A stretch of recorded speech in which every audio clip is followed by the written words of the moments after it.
Hi, this is Mark News from Plant Talk Radio. Thanks for subscribing and listening to our podcast, Your Gardening Questions from Plant Talk Radio.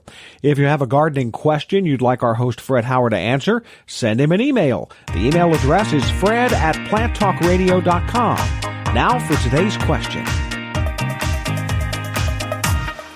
We have a special guest on the line with us this morning, and it is Melinda Myers. And Melinda, thanks for joining us.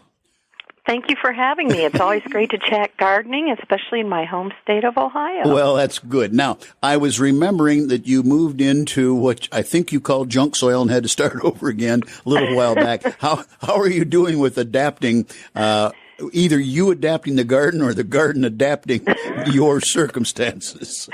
You know, I think that's a great way to put it because it's a little bit of both. One of the things I've discovered, I left heavy clay soil in the city that I'd amended for 26 years, and it was great when I left it.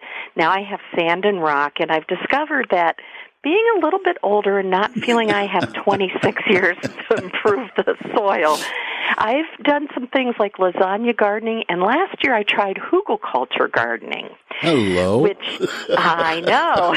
What in the world? Really, I know. I'd heard about it and was very skeptical, and basically it's like lasagna gardening, but the first layer you start with logs and branches, which everything we know, putting wood in your garden, thinking nitrogen deficiency, right? Right. So I decided, I did a little research, saw a few gardens, talked to a few hugelkultur gardeners. There was some research out of the university that said it didn't tie up nitrogen. So the whole idea is looking to nature. So, when you look at a tree that falls down, it starts to decay, slowly releases nutrients, but it also holds the moisture just like a big sponge. So being in sand and wind here, we dug a trench, put logs in the bottom, some branches, some leaves, and green material, the outer leaves of your lettuce that's not so good, some worm castings, covered it with some compost, and then a few inches, I actually did 6 inches of a blend, a garden soil blend.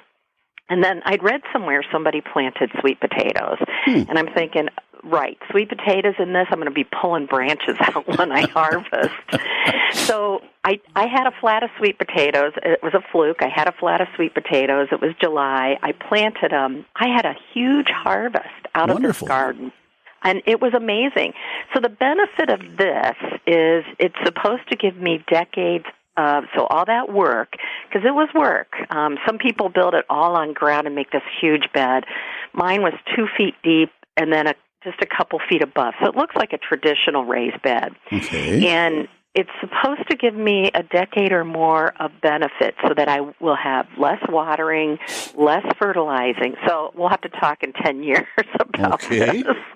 Now, and so it was an amazing thing, and as I talked about it, I found gardeners who built raised beds. Either, they bought frames and instead of buying topsoil, built a hugelkultur or lasagna garden in them, or made berms, and one woman sent me pictures of her beautiful flower gardens on this. Super. So it's kind of one of those fun ways to create soil. Spell it for me. I think I'm hearing it right. It's that Ohio-Wisconsin accent I have. It's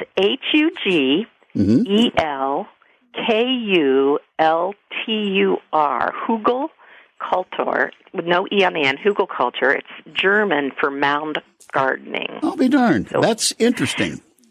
I have to bring you back to Columbus for this. One of my neighbors back in time was a South Columbus hillbilly. Now, he self-proclaimed.